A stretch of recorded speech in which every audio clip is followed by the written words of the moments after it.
They had played 2.5 minutes of the second half when Erik ten Hag shook his head on the back row of the home dugout at Old Trafford.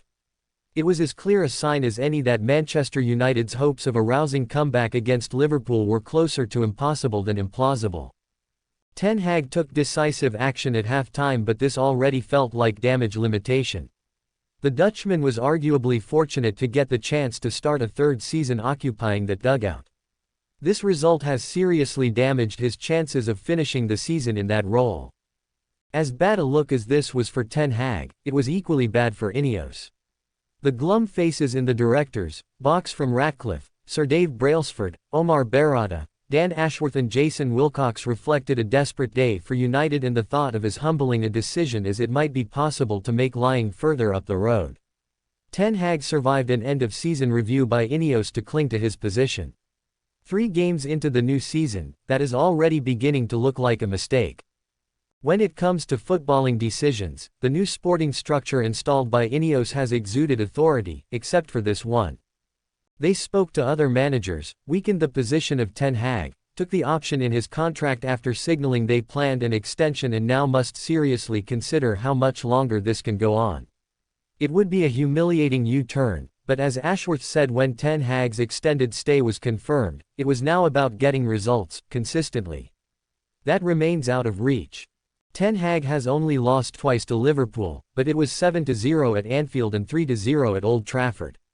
His team have lost 16 of their last 41 Premier League games. He has had an unprecedented run of leniency compared to who and what came before him. And not just has he overseen another heavy defeat to Liverpool, but this one to another Dutch manager. Ten Hag and Arne Slot might both be bald, but that is pretty much where the similarities end. This was not only a humbling afternoon for Ten Hag, but an embarrassing one. If bragging rights were at stake, he was staying silent at full-time. That hadn't been the case 2 hours earlier. Slot had reached the away dugout by the time Ten Hag emerged from the tunnel, well after the 2 groups of players and the coaching staff had made their way out. That has become a tradition for Ten Hag, and he again turned to the Stretford end and spent several seconds applauding the United fans in that section. By the time he reached the dugouts, via a fist bump with Fred the Red, there was a business-like handshake between the two.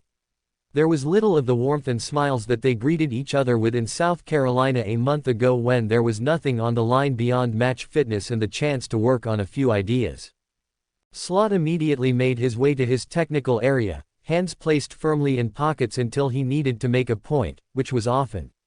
The Liverpool head coach would regularly issue instructions to his players, moving them around like pieces on a chess board, looking for an overload here or there.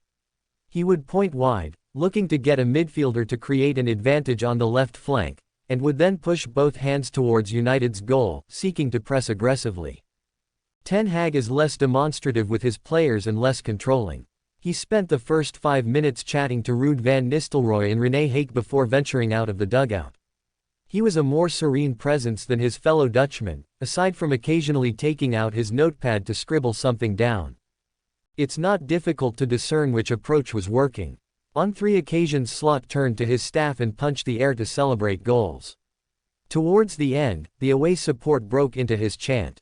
Slot didn't respond. While Ten Hag has tried to foster a bond with United supporters, Slot is letting the football do the talking. That bond that Ten Hag had strengthened with the FA Cup win is fraying again. There was audible dissent when he replaced Alejandro Garnacho midway through the second half. Having failed to get a response from Slot, the away end looked to the other dugout. Ten Hag's at the wheel, they belted out. United fans like Ten Hag, but another humiliation against Liverpool will test the strength of that support, just as it will test the strength of Ineos' support for a manager they so publicly backed just this summer.